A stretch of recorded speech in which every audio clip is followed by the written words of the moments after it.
Boom! What's up, everybody? Welcome back to the channel. I hope y'all are having another good day, man. It feels so good to be making another video again for y'all. So real quick, if you are watching this video and you did not watch the last video, all I'm gonna say is you might want to check it out. It might be something in it worth your while. That's all I'm gonna say, okay? But if those of you that did watch yesterday's video, you know what I'm talking about already. Hopefully you know. If you don't, go ahead, check out the previous video. I think you guys will enjoy it a lot, okay? So with that being said, thank you guys so much for checking out the channel. Make sure you smash that thumbs up button and comment. I always love to read the comments. I always love to see you guys engage in my videos.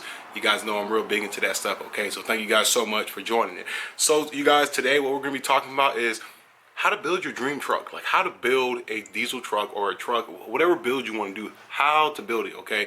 You guys get asked a lot of questions on Instagram, which I don't mind at all, but I do get asked a lot of questions on Instagram in regards to what should I do first to my truck, or how should I do this, or you know, should I do this or this? And it goes multiple ways, you guys, okay? So in today's video, I'm going to be answering those questions, hopefully. And if I don't, or if there's something I didn't talk about that you wanted to hear, by all means, drop it in the comments down below so that way I can, you know, respond to y'all. All right, you guys, so obviously, if you did not know, this is my 2008 Dodge Ram 2500 Mega Cab with the 6.7 Cummins. It is a Laramie edition, even though you probably really couldn't tell unless you asked, but anyways, yeah, so this is my truck, okay? Now you guys, you see this truck here, for my longtime subscribers, I mean long time, like 2018 subscribers, you guys know that this truck did not come the way it looks right now. It was actually very far off from this. It wasn't too far from a stock truck, to be honest with you guys. I bought this truck 100% bone stock engine, 100% intact, if you know what I'm saying, and I built it the way I had a vision, and I went about building it, okay? So step number one when it comes to building your truck the way you want it to be, and in this video we're going to use the term dream truck, okay? Now it might not be the dream truck you want, but the current truck you have that you want to make look the way a certain way, or want to make it look good. You get what I'm saying, okay? Rule number one / number one thing to keep in mind: have a plan. Have some sort of plan. It doesn't have to be on paper, even though that's always something very good to do. It doesn't have to be, you know, this 100% stick by the plan basis, but have some sort of process in terms of how you want to go about doing this to your truck, okay, you guys? The reason why I say that is because a lot of people don't have a full vision. So what happens is like they don't think right, or they don't put, you know, they don't put practicality into reality, if that makes sense, okay? So with that, have a plan, because by having a plan, one, it's going to motivate you more to want to do it, but two, it's also going to let you be able to like see and make those visions that you want come to reality, okay? So that's the biggest thing I can talk about and the biggest advice I can give. Number two, money, okay? Money is the number one. It should have been number one, but to me it's not. Money is a big factor, okay? We want these trucks to look a certain way, and it costs a lot of money. I'm telling you guys, it's not cheap. One of these videos, I owe you guys a video in terms of how much my build is currently. I did one like 2 years ago, but it's well past that, so it'll be cool to see how much we've put into this truck in terms of a build, okay? So, money. If you're blessed and you're fortunate enough to where you work a job to where you have the funds available on the side, that's awesome, where you can drop the money right then and there to get it done. But if you don't, it's not a big deal. Take your time, you guys. It's not a rush. You're not competing unless you're like entered into SEMA or something crazy and you have a deadline. Other than that, there's not a rush. You don't have anybody you need to like prove to or beat, or you know what I'm saying. Take your time, okay? So what does that mean? Let's say you want wheels, okay? You don't have $1,500 to $6,000 to drop on wheels, right? So what does that mean? Take your time, save some money, okay? Every paycheck you get, put a little bit aside, do the numbers, figure out, okay, if I save this much for 6 months, I'll be able to buy wheels and tires, mount them up, we're rolling, okay?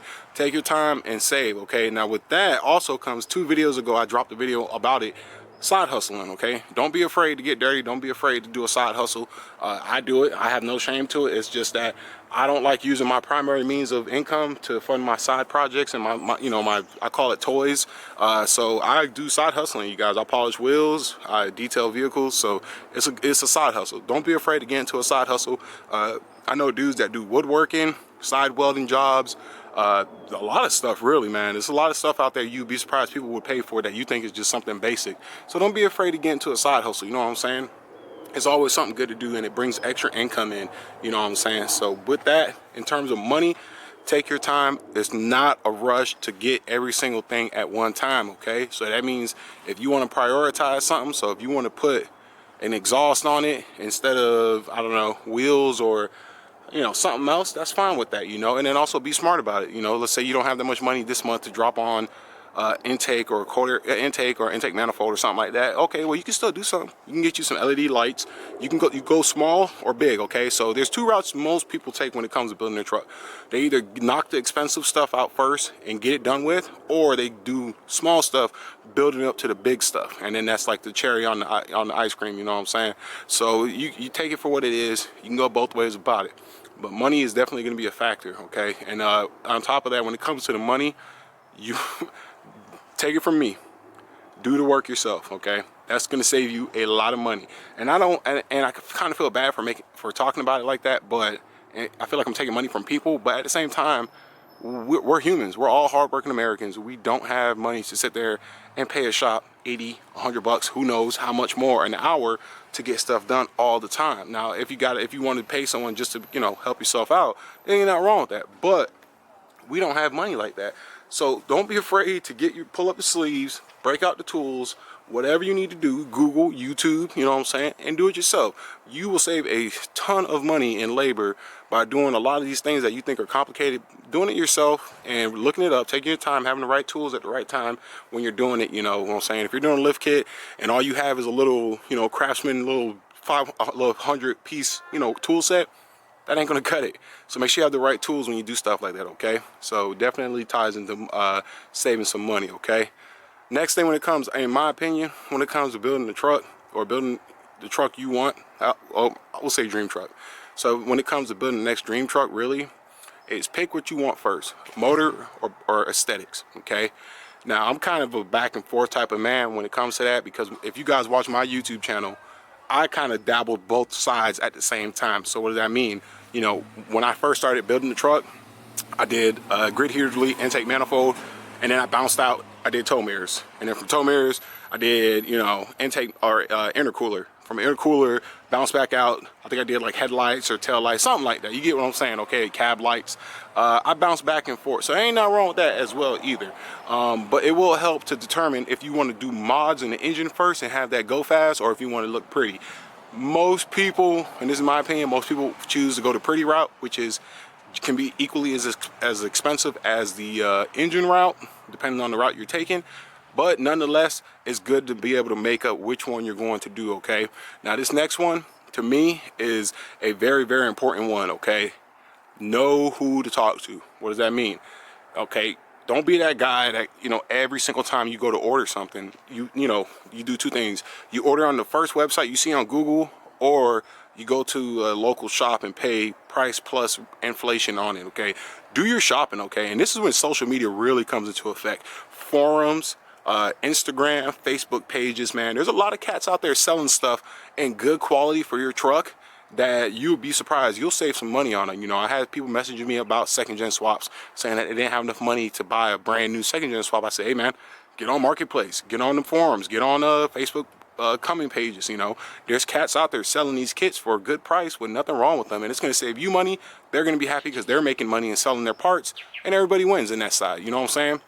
So don't be afraid of that route too, you know, because there are things on these trucks that are expensive, brand new. You know, if you want to get forged wheels, brand new aftermarket injectors, brand new that stuff is a lot of money. So, you know, don't be afraid to settle for some pre-owned stuff. My dual fueler, my CP3 injection pump for my topside one, that is a used Duramax LBZ pump. I think it has like 130,000 original miles on it. So, but I got a deal for it. I think I paid 300 bucks for it versus 5, 6, 1,200 bucks depending on where I got my pump from. So, and it works fine. There's nothing wrong with it. So don't be afraid to hustle. You know, if you have a legitimate Instagram page, like a truck page of your own, don't be afraid to put a post out there saying, hey, anybody selling a second-gen swap 464, or anybody selling intake manifold for 6.7 Cummins. You know, don't be afraid about that, or a lift kit or something, because you will be honestly surprised what people are selling. You know, I mean, my lift kit, man. Granted, I pieced it together with a bunch of parts, but the foundation of my lift kit, springs, well, really, it's so pieced together now, it doesn't even matter, but springs, rear blocks, leaf packs, and some other stuff that control arms, even though I didn't use them. I got a 8-inch lift kit for my truck for 150 bucks on Facebook Marketplace, 6 hours away. So I was willing to make the drive because oh snap, I see a little wax on my truck I left on here. I waxed it earlier today, whatever. I'll get that in a second. But you know, I was searching. I did a 6-hour drive one way. I drove one way 6 hours, one way back 6 hours. So a 12-hour trip, round trip, just to get a lift kit. But for the price, man, you can't beat it. You know what I'm saying? So don't be afraid with that when it comes to that type of stuff. You guys, my last advice that I'm going to give in terms for building your dream truck, and this one to me is the most important one. That's why I saved it for last. I know I said the other ones are important, which they are in my opinion. This is all opinion based, by the way. But this one right here means the most to me. Build it the way you want the truck built, okay? How do I say this? I don't get mad, but I kind of get a little, I don't know, like eerie and stuff, because people ask me for their opinion on should I do this to the truck or this or to the truck. And I really appreciate and I'm humbled and honored that they ask me that, because they value my opinion. But at the end of the day, it comes down to what you want to do to your truck. If you want your truck to look a certain way, you build it and make it that way. Does that make sense? You know what I'm saying? So don't be afraid what other people have to say. If you want the truck to look a certain way, build it. Because guess what? It's your money, it's your time, it's your truck. You're the one putting up all the money and the upfront cost for it. So you do it in a way you seem fit for the way you want your truck to come out. My truck, this is what I wanted it to look like. So I made it look like this. You know what I'm saying? So do not be afraid of the outside factors. If you have a vision for your truck, do it in the way you seem fit for it, okay? Do not let people steer you away. If you like wheel lights, if you like 16 wide tires, if you like the squad, it don't matter. If you like it and it's your truck, do it, okay? That's the biggest advice I'm gonna give you when it comes to building the dream truck, okay? Now, if you should say, should I do engine mods first or suspension parts first or aesthetics, I would probably say, me personally, I would do engine parts, because to me, the engine matters more, because if you don't have a good engine or if it's broken, you ain't driving nowhere. You got a nice looking truck, but if it can't crank up, it doesn't matter. So me personally, I'm more of an engine guy first. So knock out the head studs, you know, get some good tuning, trans tuning, exhaust, all the basic engine stuff that I've talked about in multiple videos in the past. Do that stuff first, so that way you can get that stuff out the way, and then start rolling to the outside, making it look pretty and, you know, dressing it up and all that good stuff, you guys. So with that being said, I hope you guys enjoyed the video. If you did, thumbs up. If I left anything out that I forgot to mention, make sure you comment down below so I can check it out and respond. Thank you guys for checking out the video, and until next time, you guys take care, be safe, have a good week, peace out.